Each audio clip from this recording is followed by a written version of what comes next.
crazy. You have about 20 minutes. And just before everything shuts down.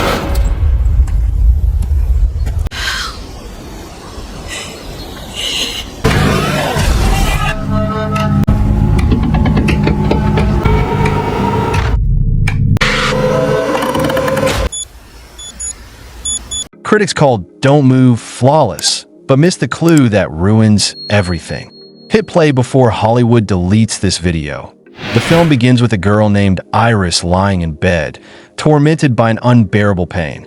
The next morning, she drives her car into the jungle, eventually reaching the highest mountain. Here, we learn that Iris had a younger son who tragically passed away.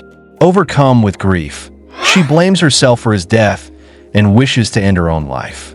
Standing at the edge of the mountain, ready to jump, she is interrupted by a boy named Richard. Observing her distress, Richard quickly realizes that she intends to take her life. To stop her, he engages in conversation, pointing out the beauty of the day and the importance of life. He reminds her that problems are a part of everyone's journey and that life should be lived despite hardships. Iris listens, but insists that nothing can change her mind. Richard, however, continues to reason with her, emphasizing that joy and sorrow are temporary phases of life. Moved by his words, Iris opens up, revealing that she lost her son due to her own negligence and cannot overcome the sorrow. She believes death is her only escape. Richard, having said all he could, tells her to do whatever she wants and begins to walk away. However, his words leave an impact on Iris, causing her to reconsider. She steps away from the cliff and begins walking back with Richard. They continue talking until they reach their cars. Richard advises her not to attempt such a thing again. As Iris prepares to leave, Richard suddenly steps out of his car, holding an electric umbrella. Without warning, he strikes Iris with it, delivering a powerful electric shock that renders her unconscious.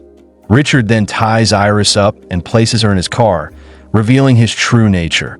He is a deranged killer with an unstable mind. When Iris regains consciousness, she panics and asks where he is taking her. She attempts to contact her husband through her smartwatch, but Richard notices and informs her there is no network. He also warns that he wouldn't have left the watch on her if it could actually help her.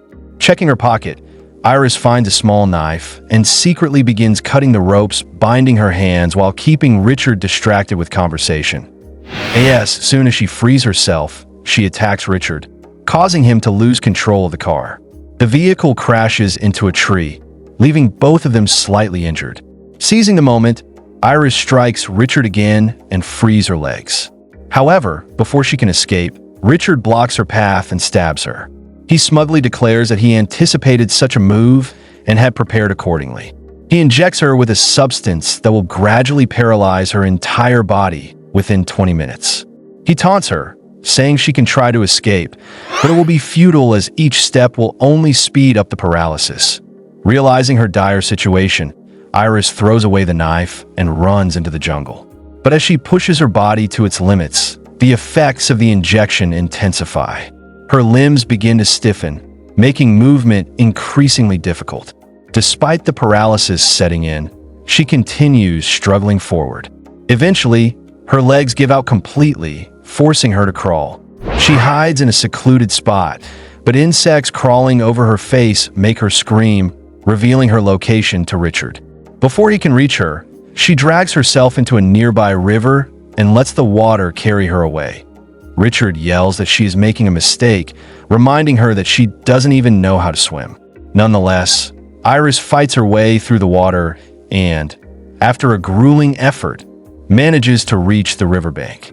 Exhausted and fully paralyzed, she lies motionless, unable to move anything except her eyes. After some time, an old man cutting grass finds her. Noticing her condition, he asks if she is in trouble. Unable to speak, Iris blinks once for yes and twice for no. The old man, understanding her distress, carries her into his house. Suddenly, there's a knock at the door. Sensing danger, Iris desperately blinks to warn him. The old man checks and finds Richard, who pretends to be a grieving husband looking for his mentally unstable wife. He fabricates a story about how his wife went missing in the jungle after their son's death. Though suspicious at first, the old man starts believing Richard.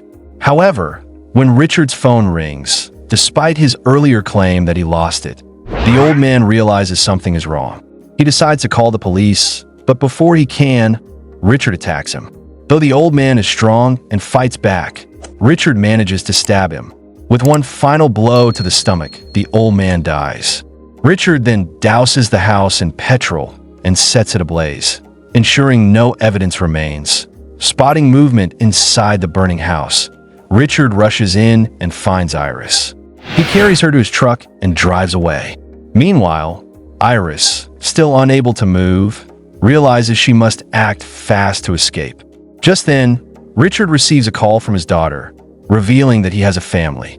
His wife and daughter inform him they are on their way to meet him, but Richard claims he needs more time alone. Iris seizes this opportunity, trying to appeal to his emotions.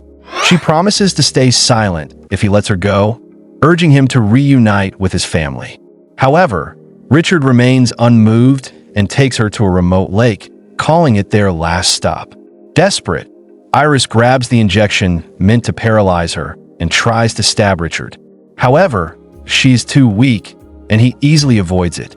Laughing at her failure, Richard taunts her, calling her a loser. Iris, in tears, begs him to let her go, but he refuses and drags her into a boat. His plan is to drown her in the lake. As they move further into the water, Iris notices a knife nearby. She tricks Richard by telling him she wants to see a picture of her son one last time. As he reaches for it, she swiftly grabs the knife and stabs him in the face. Richard recoils in pain, and Iris violently rocks the boat. Losing balance, Richard falls into the water, dropping his gun onto the boat.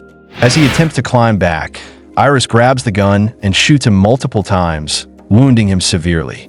Richard sinks beneath the surface, and Iris believes she is finally safe. However, the boat is now taking on water due to the bullet holes. Struggling to stay afloat, she fights her way to the shore. Just as she breathes a sigh of relief, Richard resurfaces, badly injured but still alive. He weakly begs for help. Despite everything he put her through, Iris contemplates calling an ambulance. But remembering the torment he caused her, she ultimately decides to leave him there to die. With that, the film comes to a gripping and intense conclusion. Was Don't Move right, or just a monster? Debate below, and if you want more ruthless breakdowns, subscribe. We're just getting started. Thanks for watching.